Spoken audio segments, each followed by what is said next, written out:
Jim, good to see you. I want to take you back, if we can, to start with the fact that you're the longest serving Notts player, and the last time Notts played Mansfield, you were in the team, you're the only one left to do so. What's your memories of that game? I need to try and get in the team this week, so you can give me that card. But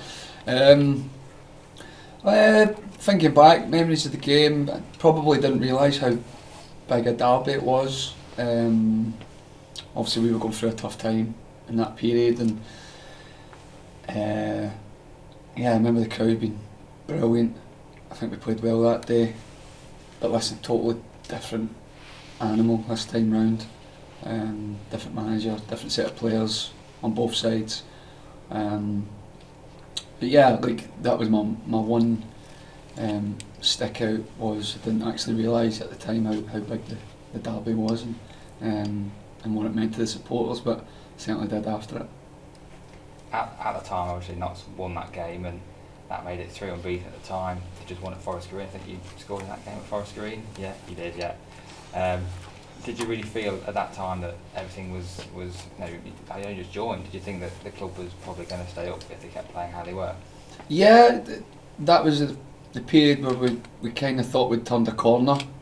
And then I thought there were periods like towards the end of the season where just moments kind of let us down, and I think if we'd maybe had a month more, we probably would have done it, and that kind of sticking in my ribs a little bit over the last few years. But back again, Derby Day is a good one for the supporters, so I'm sure they're betting the numbers and looking for the bragging rights.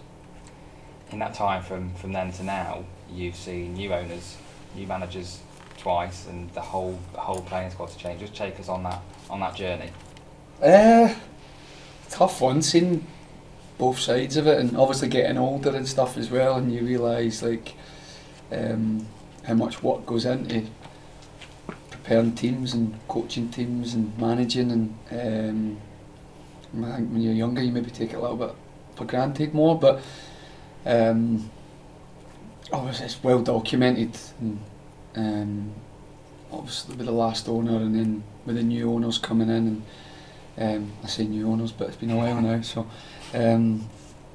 it's a different feeling around the place, and I think year on year we've had like a natural progression of this is the way that the club wants to go, this is the route, this is the philosophy, this is the way we recruit players and staff, and giving us a real identity, and it's been a pleasure to be a part of it. You absolutely love this club now, don't you? How much has the fact that what's happened over those 4 years has happened in the way it has just cemented that love you've got for this football club? Yeah, well, listen, I've always put my all into any club that I've played for. I think when I came here I was maybe a little bit lost in my life, in terms of wrong side of 30. I had a short spell at Bradford, which I really liked, and then the opportunity came up here because it was maybe a little bit more long term. And then when I came in, as I say, like difficult stage in my career and my life, and a little bit lost, and he kind of took me in and saw the effort that I'd put in straight away, and kind of welcomed me. So it kind of went hand in hand with performances and the effort that went in, the fact that the supporters kind of took to me, and the fact that I'm still here is I maybe had a couple of opportunities to go elsewhere, and it's not something that was on in my thinking. Sorry, the last couple of times my contract's been up, and family feel, family club, tight community spirit, the connection between the club and the supporters now is so much stronger than when I first came, and that means a lot. And you've also got a magpie tattoo now as well, I believe. I have.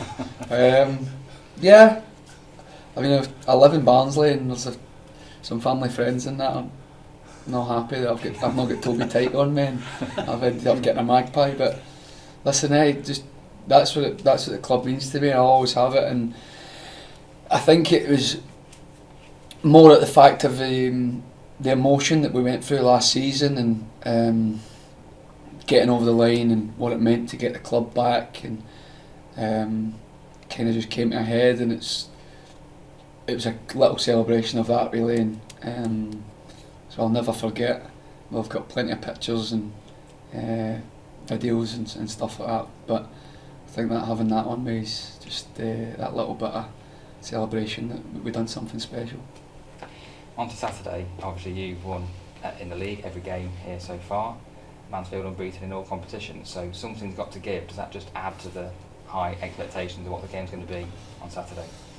Yeah, it's just another dimension to the fixture, innit? And it makes it all the more like tasty for the fans, if you like. But we're going in with our mentality and the way we want to play and the way we try and cause teams problems, and we'll watch their strengths tomorrow and try and nullify those the way we always do. So in terms of the fact that it's a derby, it won't be approached any differently from our point of view.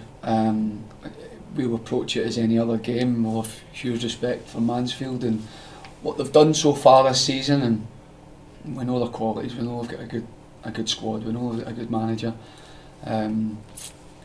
but our approach won't be any different, and we'll leave the sort of occasion for the fans and let them try and enjoy it as much as possible. Red Lane's going to be absolutely bounced. It's going to be full, 17,000 or so expected. How much does that help you in your style of play to put on a show? Well, it's tougher for me because I can't shout at other people because they can't hear me, so maybe better for the lads. Yeah, but the atmosphere always, again, it's another dimension to the fixture, and it's how you can handle that emotion as well. And I think if we can take the emotion out of the game, then that's when we're at our best. We play clean and we know what we're going after and the way we want to break teams down, and like I said, if we can take that emotion out of the fixture, it'll be better for us. But absolutely, we want to play in these big games and the big support, the big crowds, and that's ultimately why you want to play football, is to play in front of those atmospheres, and it'll be a good occasion. Thank you, Jim. Good luck Saturday. Cheers, mate. Okay, yeah, I think that's good. I mean, sometimes derbies get built up into huge games and they can end up being something of a disappointment. Do you think that's because you invest so much in wanting to please the fans that potentially you can take your eye off the ball a little bit and get carried away? Yeah, but then who builds it up? It's the players don't build it up, the coaching staff don't really build it up, not here anyway, in terms of it being a derby. Like I said there, like, we've got to try and remove the emotion of the game and try and play the way that we play, and I think that's important in these games. Yeah, I'll have that little bit of bite. I think the crowd will sort of provide that for us as well, and but in terms of build up, like, we don't build it up any differently. It's guys like yourselves who maybe build it up, and the supporters that build it up, and that's not a bad thing, that's not a negative, that's a positive. And like I said, we want to play in these games and be a part of these occasions. And as I said before, like, I didn't realise how big a derby it was until I played in one, and I think maybe a few of the lads will see that as well for the first time on Saturday. And Cloughie himself, I mean, he's a wily character. I mean, he's going to come armed with a plan, isn't it, really? Are you confident that you've got what it takes to unpick that and get the result for them? Yeah, you say wily, but yeah, you've got to respect the fact that the longevity he's had in his career and the way he sets his team up, and like I said before, we know they've got good players, and that'll come with its own problems, but we're at home, the onus is on us. They're unbeaten, so I think the onus is on us to go and try and take the game to them, and they'll have the same idea, they want to take the game to us. So it's set up to be a good game. Like you said before, it could end up being like a chess match, and it gets built up to be this great spectacle, and then you don't quite get the match that you want, but ultimately we want to win the game, and we'll try and do that by any means. So how does the rivalry compare to the other ones you've played in your career so far? Oh, good question. As I've only played in one, one of these ones. It's tough to gauge because I played in a couple with Barnsley, then Sheffield Wednesday, sorry, and Leeds. They were always good ones as well. But it's up there. It's definitely up there, especially with location and them being so close and attracting big crowds. And obviously they want to lay down a marker, and we obviously want to do as well. And so yeah, it's up there. Like I said before, I probably didn't realise how big it was until I played in one. And as I again said before, the younger lads in the squad who haven't played in one before will maybe get a bit of a treat on Saturday. And like you're facing like the strongest defence in the league. It's been quite widely documented that Notts County had the best defence. How was your prepares for that challenge? Well, I think in regard to that, like the way we sit in the table and it's we don't get too far ahead of ourselves. We're not celebrating anything because we've not achieved anything yet. We're always looking to get better. That's apparent in training and the meetings that we have and all the video stuff that we do and all the hard work that goes in there, and we're always trying to get better and we will continue to do that, and as long as that hunger's there and the desire to do that, then we won't take anything for granted. And those little things that you alluded to or talk about the defence, but the manager documents it well that we defend as a team, so it's not just the defence, if you like. So those areas are from all over the pitch and not just the defence. So those maybe one thing that we will look to work on, and as I say, we'll hopefully get stronger throughout the season as the season goes on, and putting little bits and bobs together and try to clean that up. And just a bit of a personal one. So he might be out on loan, but Tiernan Brooks in the under 21 team. You've been in it yourself. What are your thoughts of him? Going through the Irish route and representing his country. Yeah, brilliant. Proud for him. I know it's a proud thing for him and his family. He lives close to where I am.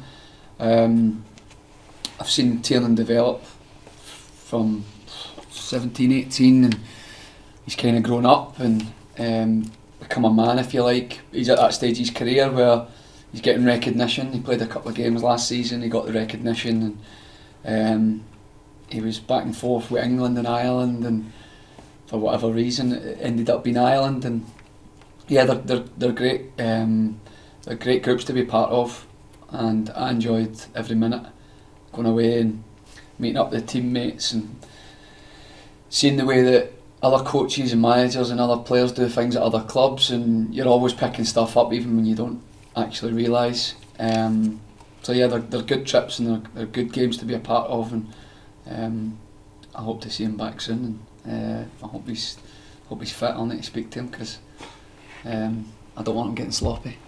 That's all good, thank you.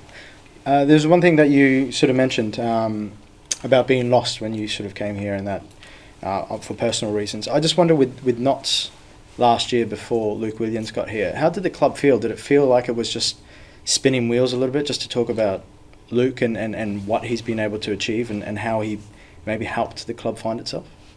Well, as I say, like there was a lot of good work done before the gaffer came in, and that progression came year on year. But I think one thing the gaffer did provide on day one was out of possession.